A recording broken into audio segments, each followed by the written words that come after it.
So this is the Subtonic Storm, and it's regarded by many who've heard it as being the best in the world. So the best sound that you can get in an in-ear headphone. And yes, it is outrageously expensive, coming in at a whopping $5,200. Now, you might be cringing at that price tag, but believe it or not, this is actually not the most expensive IEM out there. There are others that are more expensive. So these things are definitely getting a bit absurd price-wise, but that is a topic for another time. In today's video, we're going to be evaluating the Storm, and I'm going to give you my take on it. And let me just say that this is quite the experience. They have done something unique here. So without further ado, let's take a look.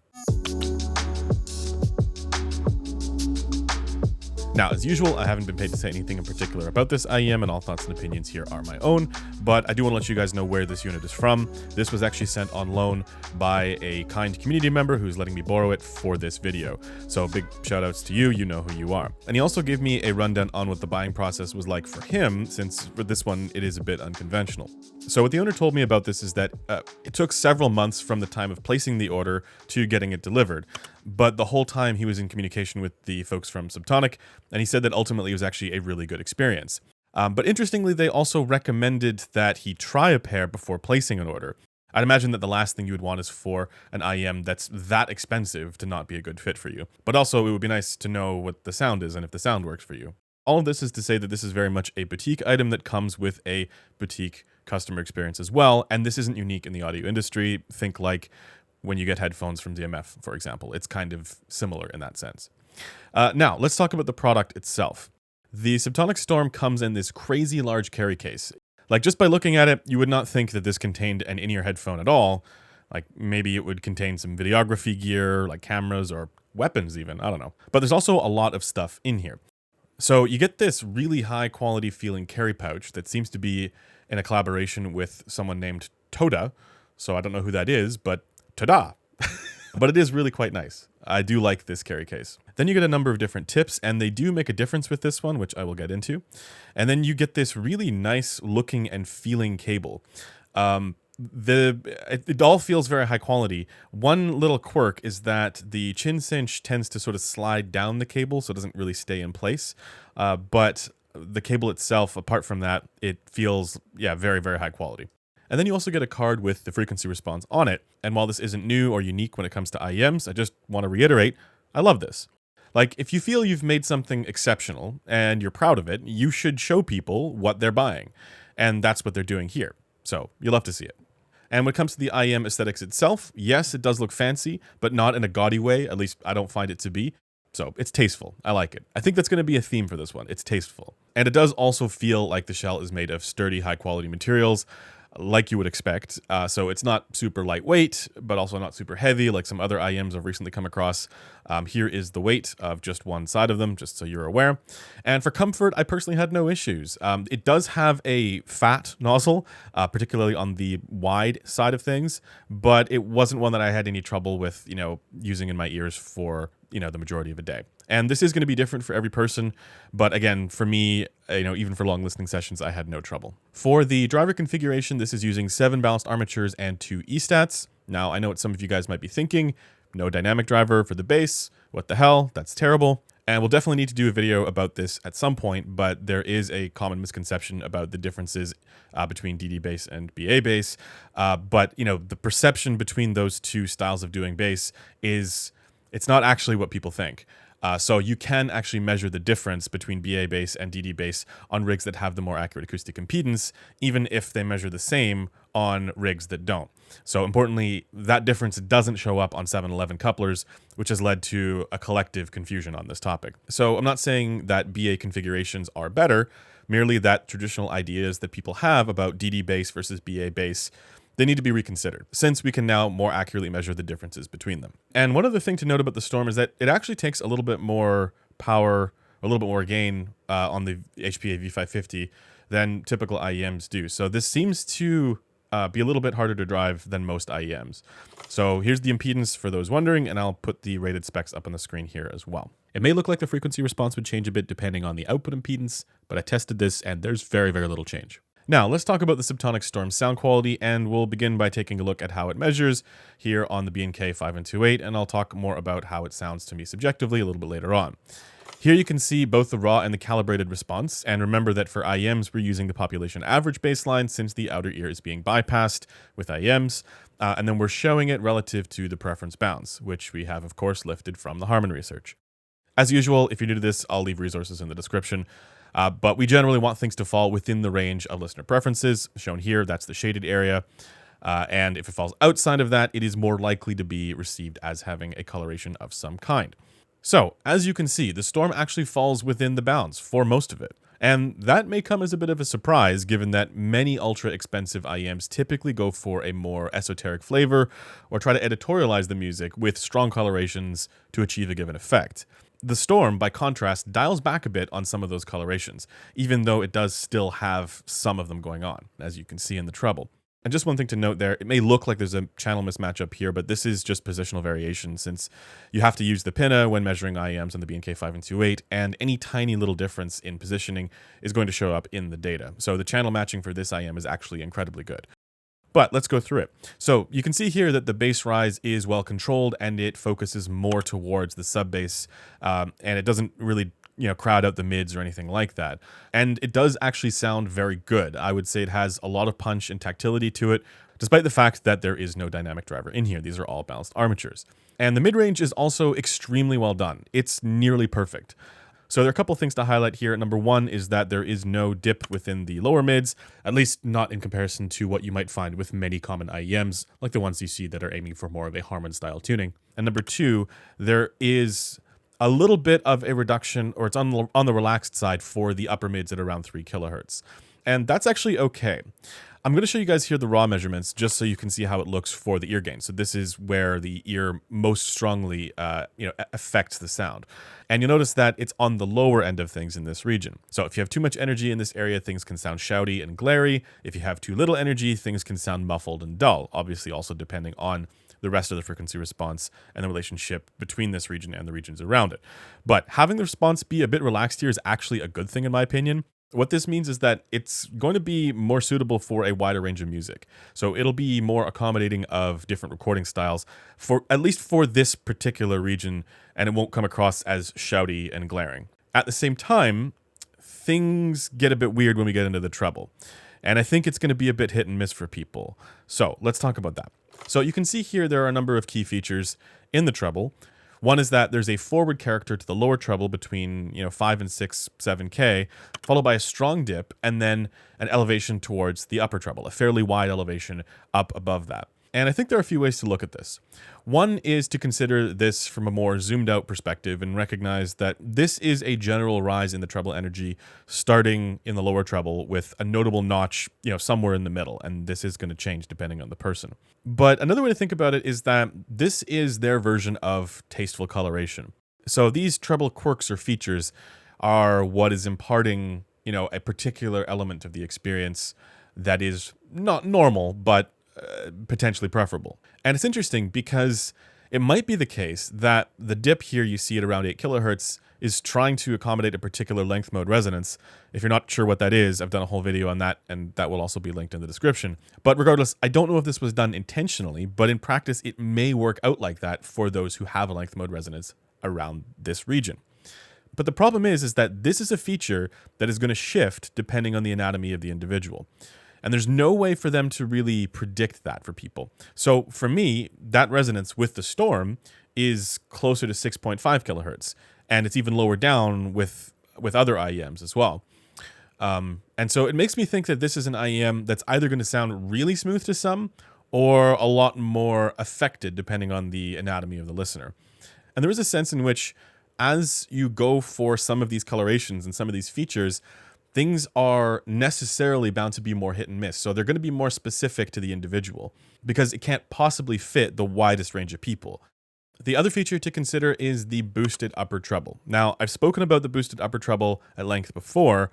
In my opinion, it's a bit of a crutch. And this is a trend that you see in high-end IEMs, often because it confers an extra sense of resolution and detail to the experience. People will often report that as being more, resolving, more detailed, and so on.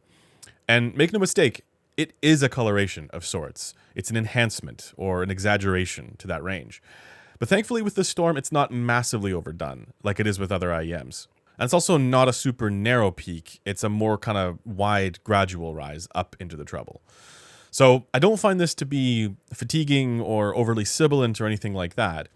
Instead, it comes across just on the edge of being too shimmery, but not in a way that it totally ruins the timbre. Like, it definitely does affect the timbre, but it doesn't totally throw things off.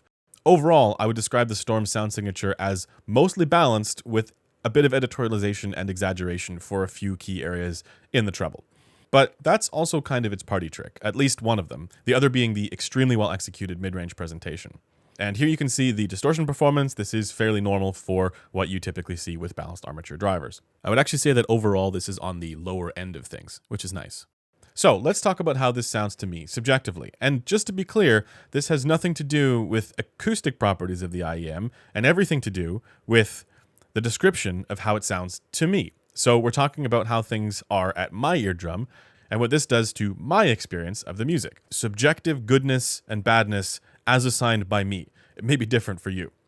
So initially, when I first started listening to this, I didn't like it very much. But after swapping to these smaller red tips, like the ones that have the red stem here, the IEM sat further in my ear and it actually curbed the lower treble feature quite a bit and made the whole thing sound significantly better. So after tip swapping, things started to get fun. So when people talk about the Storm being extremely detailed, I definitely get what they mean. I definitely get that. So the upper treble enhancement is done in such a way that it draws attention to the finer little nuances in the mix. So this is like, the brushes on cymbals or snare drums or the textural qualities. All that stuff comes forward a little bit. And it's in an enjoyable way. So I think, years ago I would have said, yeah, this is like extremely detailed. And I also find it to be quite punchy and hard hitting for the bass, despite, again, not using a dynamic driver. Like, I bet in a blind test, nobody would be able to tell that this isn't using a dynamic driver for the bass. So whatever they've done there for the implementation of this, it's really solid for the bass. For the spaciousness effect, this is another one of the Storm's party tricks. Again, I point to the balance between the mid-range and the treble features as being responsible for this, but you kind of notice this right away. Like, I immediately noticed this. Am I going to go crazy about the soundstage? No. Localization in headphones and IEMs for stereo recordings is itself an illusory effect. But that feeling of openness, the sense of space around instruments, the ability to clearly identify each individual instrument and vocal line distinctly, it's all there with the Storm.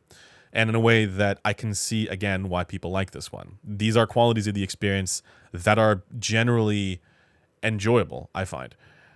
So the bottom line is that for these subjective qualities to the experience, at least for me, is that while the tonality has its quirks in the treble, that I think is going to be hit and miss for people, I also get what the hype is all about for some of these intangibles.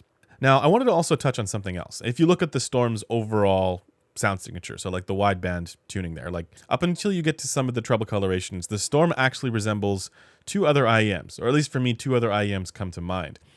One of them is the High Senior Megafest, which was recently reviewed on the channel by DMS. The other is the Dusk Default DSP. And you may think, why compare with those? They're way cheaper. The answer is yes. Yes, they are.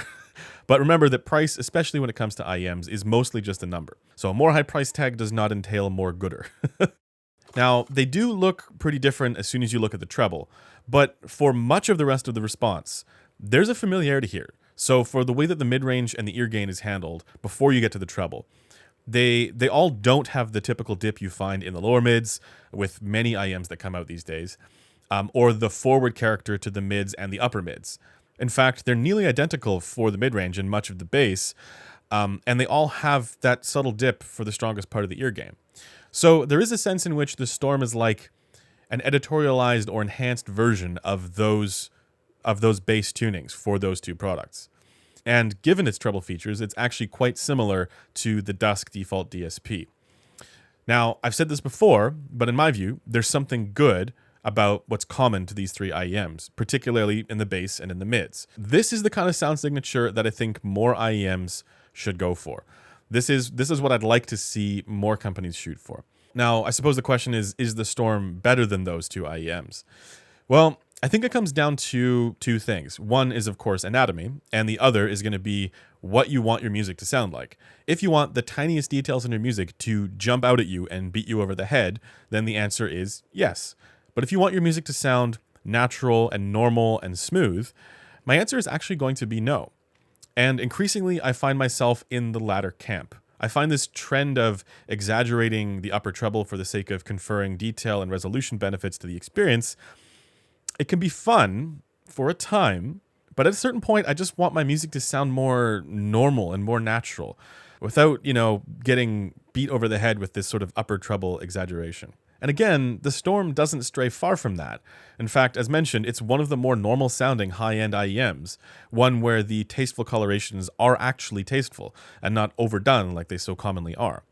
But I still prefer things to be a bit smoother in the upper treble personally, and without that feature in the lower treble at around 5 to 6K. Okay, now let's compare it to a number of other high-end IEMs, and I actually think that the best comparison is with the 64 Audio U6T, since it has a similar balance with similar tasteful colorations.